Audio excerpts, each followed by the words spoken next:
All right, so I'm just gonna jump right in on how I ran up 800 pips. So I started off the week with two losses in a row. The next day, I realized that the market structure was creating the same market structure at the same time as the night before. Okay, so it was an easy rinse and repeat. I had my stop loss for about 35 pips, gained 250 pips on that trade, guys. And the next trade was on gold. It was a Wednesday trade on FOMC, so we can actually go back to Forex Factory and look what happened. It was at 11 a.m. FOMC statement, 11:30 FOMC press conference, guys. Okay, so I back tested the last two FOMC days, and let's see what happened on the last 2 days. So it was May 4th on this one.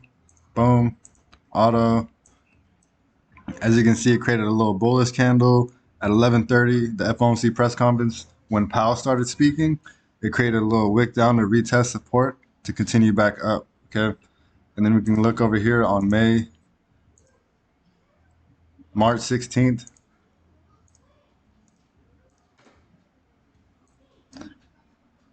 11 o'clock created a little indecisive candle.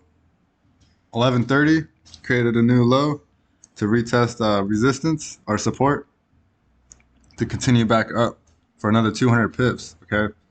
So I anticipated, since the last 2 months we were raising interest rates, this month we were raising interest rates a lot more. Okay. So I just anticipated the same move happening, but a lot more volume. So we can go back over here to June 15th.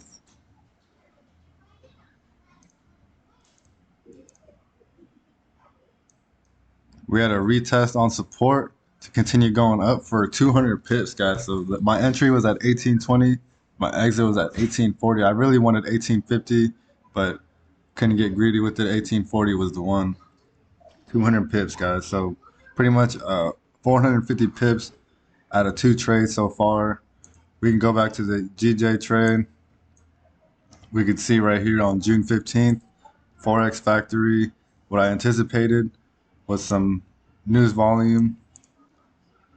Sorry, GVP 4 a.m. news volume to push price down on June 16th. Okay, so as you can see, the volume actually priced in pretty early. I caught that it was the same market structure right here, guys. It created around 6:30, 7, 8, 9 p.m. It created a little rejection, so it's pretty much just pre-London, before London session.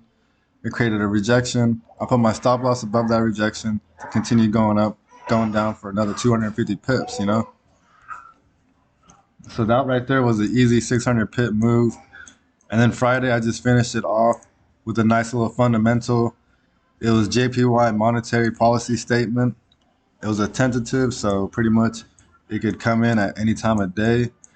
Right here at 5:30 p.m. Pacific Standard Time was about 7 or 6:30 a.m. in Japan.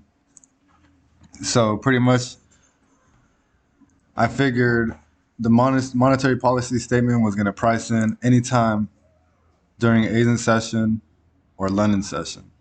So I put my entry in above a rejection of support because I knew that JPY fundamentals has been bullish recently on GJ.